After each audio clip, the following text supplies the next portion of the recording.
Dans Metal Gear, on peut accrocher de nombreux objets à un système de ballons appelé le système Fulton. Ces objets servent à développer la base. On peut utiliser des voitures, des armes ou même des hommes.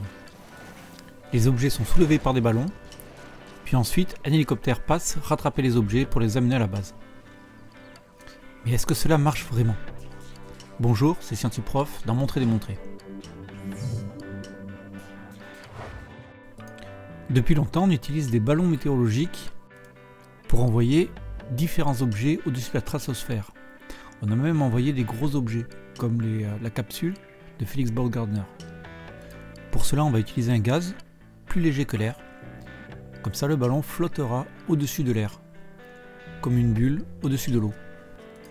Les ballons météorologiques montent en général entre 30 et 40 km dans la stratosphère. On a vu dans une précédente vidéo, que je mets ici en lien, que la poussée d'Archimède est égale à sa masse volumique fois le volume fois la gravité. La poussée d'Archimède doit être égale au poids soulevé, donc m fois g.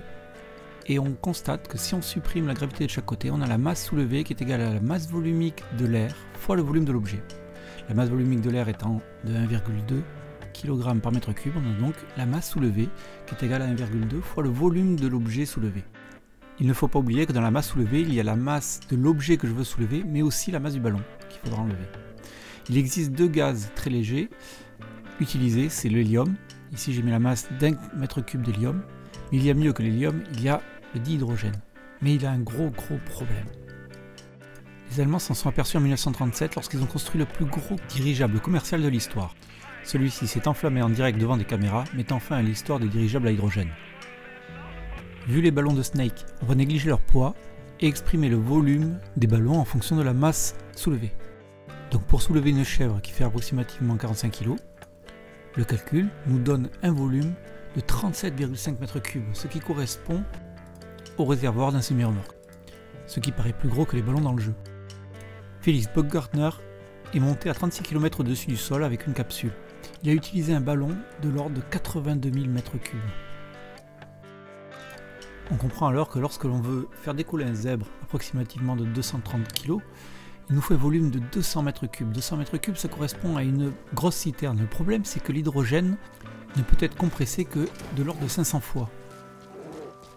Donc Snake, pour pouvoir faire s'envoler cet ours, doit transporter avec lui 1 m3 de d'hydrogène compressé à 500 fois.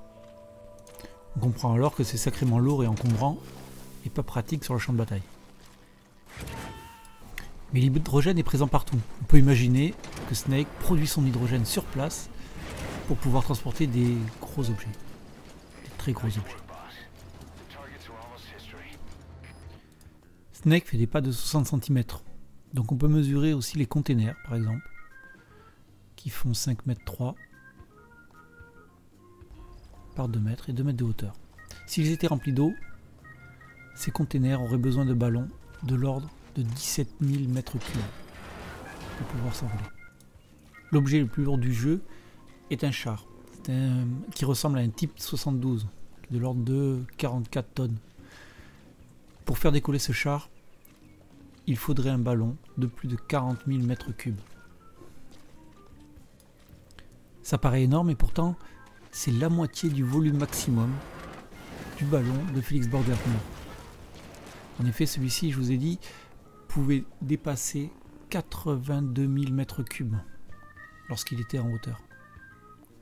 Voilà la taille à peu près qu'il représente par rapport à la Statue de la Liberté. Malgré ces énormes volumes, les projets de dirigeables ne sont pas complètement supprimés. Il existe même un projet qui consiste à mettre des éoliennes en hauteur. Ces éoliennes seraient rattachées au sol et on pourrait ainsi récupérer l'énergie produite.